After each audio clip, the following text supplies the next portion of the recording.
성도 여러분들 안녕하십니까? 9월 17일 금요일입니다. 함께 하신 여러분들을 환영합니다. 저는 퀸즈교회를 섬기는 김희상입니다. 이제 기도하시고 시작하겠습니다. 하늘에 계신 아버지 하나님, 이 하루를 우리에게 허락하시고 주님의 은혜 가운데 이 하루를 말씀과 기도로 열 수 있게 하시니 감사드립니다. 저희들에게 늘 지혜를 주셔서 하나님의 말씀 안에서 바른 판단을 하고 또 주님의 뜻을 깨우치며 그것을 실행하며 살아갈 수 있는 저희들 되게 도와주시고, 오늘 하루의 삶 속에서도 주님의 크신 권능의 손을 의지하는 저희들이 되게 하여 주시옵소서. 이 아침에 주님 앞에 간구하는 주의 백성들의 탄원을 주님께서 들으시고 응답하여 주시며 언제나 우리와 함께 하시고 지키시고 채우시고 또 갈 길을 인도하시는 주님을 신뢰하며 살아갈 수 있는 저희들 되게 하여 주옵소서. 질병으로 고통당하는 주의 백성들, 또 여러 가지 어려움 가운데 주님의 도우심을 구하는 백성들에게 하나님의 은혜를 나타내 보이시고, 또 주님께서 오늘도 우리를 지키시며 우리를 강건하게 하심을 경험하게 하여 주옵소서. 이 시간 주의 성령께서 우리의 심령마다 함께 하셔서 분명한 말씀의 의미를 깨우치게 하여 주옵기를 예수님의 이름으로 간절히 기도드립니다. 아멘. 네, 저희는 이번 과에 이 마음의 쉼을 얻지 못하는 한 선지자 요나에 관한 이야기를 살펴보았습니다. 먼저 기역절을 보시겠습니다. 하물며 이 큰 성읍 니느웨에는 좌우를 분간하지 못하는 자가 12만여 명이요 가축도 많이 있나니 내가 어찌 아끼지 아니하겠느냐 하시니라. 요나서 4장 11절에 있는 말씀이 기역절이었습니다. 이번 주에 우리는 요나를 살펴보면서 우리의 모습을 볼 수 있었습니다. 요나는 북방 이스라엘에 번영하던 시기에 활동하던 선지자였습니다. 그는 하나님의 부르심 속에서 성공적인 사역을 펼치던 그런 사람이었습니다. 여로보암 2세가 요나의 기별을 따라서 영토 확장과 국력 신장에 대단한 성과를 거두고 있었기 때문입니다.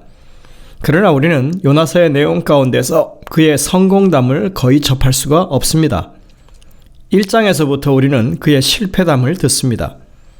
그는 아수르 제국의 수도 니느웨에 가서 멸망의 기별을 전하라고 하는 하나님의 명령을 듣자 앞뒤 판단을 하고서는 곧장 반대 방향인 스페인의 다시스로 도망을 칩니다. 대부분의 재림 교인들이 아마도 이런 상황 속에서 살아갈 것입니다. 우리는 대부분 하나님이 맡기신 선교 사명에 소극적인 사람들입니다. 도망치지는 않아도 적극성을 띠지는 않습니다. 이번에 우리가 팬데믹을 만나고 나서 우리의 선교 상황의 현실이 어떤 것인지 더욱 여실히 느끼고 있습니다. 선교는 교회가 팀워크로 전개하는 일입니다. 목회자나 몇 사람이 개별적인 활동을 통해서 성공할 수 있는 것이 아닙니다. 그런데 모이지 못하니까 선교적 확장이 일어나지 않고 있습니다.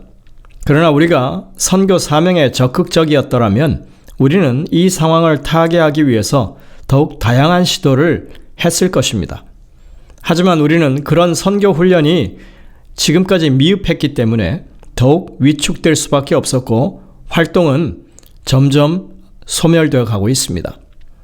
이런 비대면 시대에 온라인을 통한 선교를 구축해가는 일은 사실 매우 고무적인 일이라고 할 수 있습니다. 그러나 저희도 교회에서 막상 교육을 시작하고 온라인 소그룹을 시도해 보았는데 반응을 보이는 분들의 숫자가 적을 뿐 아니라 아직은 시작하는 시기라서 걱정을 앞세울 때는 아니지만 우리에게 조금 더 적극적인 그런 태도가 필요하다는 것은 분명해 보입니다. 우리는 이런 상황 속에서도 중요한 일이 생기면 대면에서 만납니다. 식사도 하고 비행기도 탑니다. 그러면서 정작 하나님의 선교 사역은 조금 우선순위에서 밀리고 있는 것 같습니다. 이런 우리의 모습을 보고 판단이 된다면 우리는 사실 더 적극성을 띄어야 할 것입니다. 요나서 1장을 대하면서 우리의 현재의 상황을 생각하며 느낀 부분이 바로 이것입니다. 요나서 전체를 보자면 2장만큼이나 요나가 신실하게 하나님 앞에 서는 모습이 없는 것 같습니다. 그가 가장 신앙적으로 바로 선 때는 바로 큰 물고기 뱃속에서였습니다. 그는 생명의 위협을 느끼고 죽음의 문턱에 가서야 여호와 하나님의 구원의 능력을 붙잡습니다. 그의 경험은 가상체험이 아닙니다. 실제로 무덤까지 내려가는 그런 상황이었습니다. 태풍이 몰아치는 바다에 던져졌고 그는 산더미 같은 파도에 삼켜졌었습니다. 그러나 하나님은 그 상황 가운데서 큰 물고기를 예비하셨고 실제로 그 물고기가 그를 삼켜서 그를 모든 위험들 가운데서 안전하게 보호하게 하셨습니다. 이런 위기 상황이 닥치자 그의 믿음의 감각이 되살아났습니다. 참으로 다양한 일이 아닐 수 없습니다. 하지만 한편으로 보자면 이런 시련과 고난을 당하지 않고서도 얼마든지 하나님께 가까이 나아갈 수 있었음을 우리는 생각할 수 있습니다. 하나님의 징계를 받음으로 정신을 차리기보다는 우리의 믿음이 성령의 인도하심에 늘 순응하는 그런 믿음이 되어야 하는 것입니다. 요나는 물고기 뱃속에서 하나님의 성소, 모든 위험으로부터 구원해내시는 안전한 성소를 바라볼 수 있었습니다. 아마도 영어를 말하는 사람들이라면 성소에서의 안식이라고 하는 말이 쉽게 이해가 될 것입니다. 영어로 성소를 sanctuary라고 부르는데 이것은 모든 번잡한 곳에서부터 떨어져 있는 안전이 보장되는 정말 마음의 쉼을 얻을 수 있는 그런 것을 말하기 때문입니다. 그래서 그들은 자신의 밀실 또는 자동차 안이나 여행지의 숙소 같은 곳을 성소로 부르기도 합니다. 우리는 요나가 환난 중의 평안함을 지금 맛보고 있다는 사실을 봅니다. 우리 삶에 거센 폭풍이 몰려오고 눈보라가 심하게 몰아칠 때라도 우리는 하나님의 보호하심을 느끼며 평안과 쉼을 얻을 수 있습니다. 그러나 요나서의 목적은 이러한 요나의 개인적인 체험, 그가 하나님께 대해서 반항했다가 어려움에 처하고 구원받은 이런 것에 관한 것이 아닙니다. 하나님이 요나를 부르시고 이런 우여곡절을 거쳐서 맡기신 사명을 완수하게 하시는 모든 과정은 하나님이 요나를 통해서 그 당시나 오늘날에 하나님의 백성들에게 가르치고자 하시는 귀중한 교훈이 있었기 때문이라고 우리는 볼 수 있는 것입니다. 그것은 포악한 이방 나라의 백성들의 구원에 관한 교훈이었습니다. 아마도 하나님의 선지자인 요나조차도 이방 나라 백성들이 구원을 받아야 한다고 생각지 않았던 것 같습니다. 그 이유는 첫째로 그들은 여호와 하나님을 전혀 모르는 우상 숭배자들이었기 때문입니다. 그들이 무슨 수로 자신들의 신을 버리고 여호와 하나님을 섬기겠습니까? 그들은 강대국이고 이스라엘은 약소국이었습니다. 고대 국제관계는 신들의 대립이었습니다. 아수르의 누보신이 이스라엘의 여호와와 대립하는 그런 관계입니다. 당연히 물리적으로 군사력이 강한 쪽이 우세한 신이 될 수밖에 없는 구조입니다. 그러니 아무리 북방 이스라엘 여로보암 2세가 군사력을 키웠다 해도 강대국인 아수르의 적수가 될 수는 없었고 여호와 하나님이 니느웨 사람들 가운데에서 이름을 빛낼 수가 없었던 것입니다. 요나가 사명을 뿌리치고 도피를 결정한 것도 바로 이 때문이라고 생각할 수 있습니다. 그 생각에는 안 될 것이 뻔했던 것입니다. 두 번째로 그들은 너무나 큰 악을 행하는 자들이었다고 하는 것입니다. 그들의 포악함과 잔인함은 근동에 잘 알려져 있었습니다. 그렇게 악한 종자들이 무슨 수로 선량한 하나님의 백성으로 변할 수 있겠습니까? 요즘도 하는 말이 있죠. 세상이 참 악하다. 세상 무서운 줄 모른다. 이렇게 하는 말처럼 요나의 생각으로는 그들의 악함이 극에 달해 있었기 때문에 선교적 가능성이 없다는 그런 판단이었던 것입니다. 아마도 요나는 이러한 중요한 이유들 때문에 아예 불가능한 일이라고 생각했을 것입니다. 이런 생각은 당시 이스라엘 사람들 대부분이 가졌던 생각이라 해도 과언이 아닙니다. 하나님의 백성들이지만 하나님의 선교 사명에 대해서 하나님의 뜻을 전혀 이해하지 못하고 있었기 때문에 그래서 하나님은 요나의 경험을 통해서 무엇이 하나님의 선교관인지를 깨우치기를 원하셨던 것입니다. 그런 맥락에서 요나서 3장과 4장을 우리가 살펴볼 수 있는 것입니다. 금요일 소지에 보면 이 더 깊은 연구에서 화이트의 코멘트가 나옵니다. 요나에게 위탁된 책임은 무거운 것이었으나 그에게 가라고 명하신 하나님께서는 당신의 종을 붙드시고 그에게 성공을 허락하실 수 있으셨다. 만일 선지자가 의심하지 않고 순종하였더라면 많은 쓰라린 경험을 겪지 않고 큰 축복을 받았을 것이다. 요나가 절망에 빠진 때에도 여호와께서는 그를 버리지 않으셨다. 연속적인 시련과 이상한 섭리를 통하여 하나님께서는 당신과 당신 자신의 구원하시는 무한하신 능력에 대하여 선지자의 확신을 소생시켜야 하셨다. 당시 하나님의 백성들 대부분이 가지고 있었던 선교 불가능성에 대해서 하나님은 그것이 가능하다는 것을 지금 요나의 이 경험을 통해서 실물 교훈으로 가르치고자 하신 것이었습니다.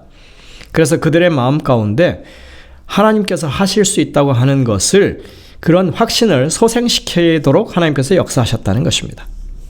그들이 하나님의 역사하심을 믿고 말씀에 의지해서 사명을 감당하기만 한다면 반드시 하나님의 능력을 힘입어서 성공을 거둘 수 있었을 것이라고 하나님이 가르치기를 원하셨던 것입니다. 실물 교훈에는 또 이런 권면도 나옵니다. 많은 사람은 매우 단순하고 겸손한 방법으로 감동을 받을 수 있다. 가장 지성적인 사람들, 곧 세상에서 가장 천재적인 재능을 소유한 남녀들일지라도 하나님을 사랑하고 그 사랑에 대하여 사람들이 자기가 가장 흥미를 갖는 사물에 대하여 말하는 것처럼 자연스럽게 말할 수 있는 사람들의 단순하고 솔직한 말로 인해서 감동을 받는 일이 종종 있다. 말이 좀 길고 문장이 어렵지만 정말 그것을 내 삶에서 일어난 일로 자연스럽게 말할 수 있는 사람들의 단순하고 솔직한 말 때문에 세상에 가장 천재적인 재능을 소유한 남녀들, 지성적인 사람들이 할지라도 감동을 받게 된다 하는 그런 말입니다. 이런 일이 실제로 발생한 것입니다. 요나는 정말 반신반의하면서 하나님의 말씀을 따라서 기별을 전했습니다. 그런데 결과가 놀라웠습니다. 백성들이 참회하고 금식하기 시작하는 것입니다. 급기야는 왕까지 나서서 조서를 내리고 금식령을 내리고 회개하도록 그렇게 명령을 내렸습니다. 그리고 그들의 회개는 결국에 하나님의 심판을 뒤로 물리는 결과를 나타냈습니다.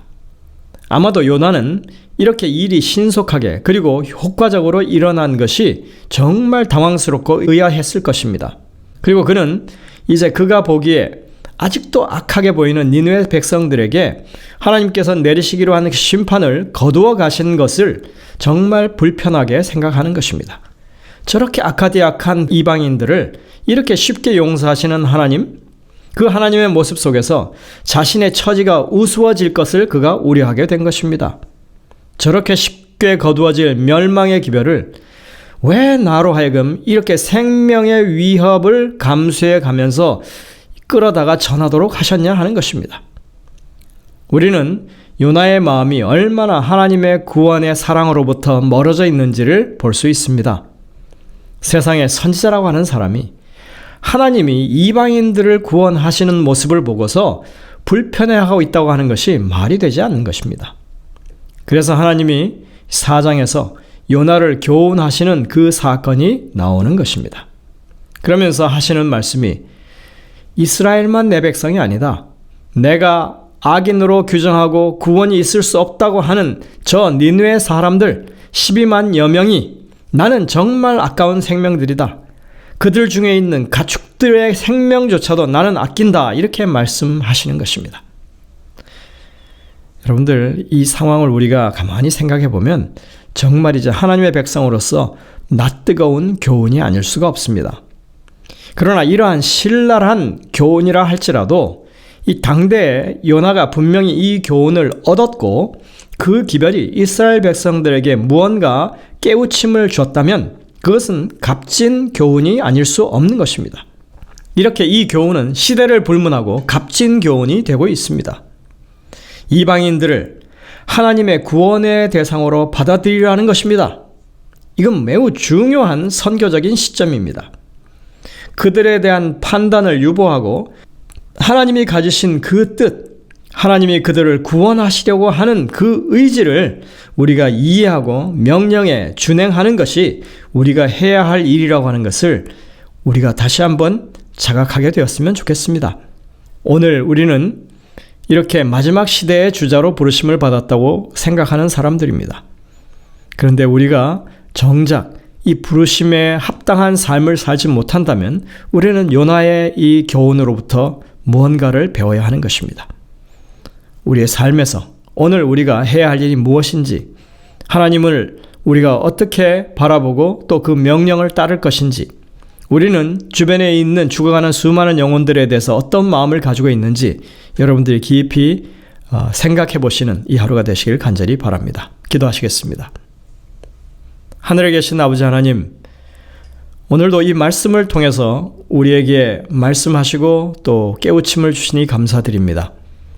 요나가 그랬던 것처럼 우리가 혹시나 그런 마음을 가지고 살지는 않는지 우리 자신을 돌아보게 하시고, 이제는 요나의 실패한 지점에서 우리가 다시 한번 주님의 말씀대로 준행하는 그런 새로운 출발을 하는 저희들 되게 인도하여 주옵소서. 모든 교회들이 참으로 이 시대적인 사명을 각성하고 그것을 깨우쳐서 하나님의 복음의 기별을 죽어가는 수많은 사람들에게 증거할 수 있는 그런 교회의 새로운 부흥이 일어날 수 있게 되기를 주님, 우리들이 간절히 기도하는 사람들이 되게 하여 주옵소서. 오늘 이 하루의 삶을 통해서도 주님께서 우리에게 말씀하실 때 우리가 그렇게 반응하고 순종할 수 있는 저희들이 되게 인도해 주옵기를 예수님의 이름으로 간절히 기도드립니다. 아멘. 여러분들 오늘도 이 주신 말씀들을 깊이 묵상하면서 하나님의 음성을 듣게 되시길 바랍니다. 저희들은 일요일 아침에 다시 뵙겠습니다.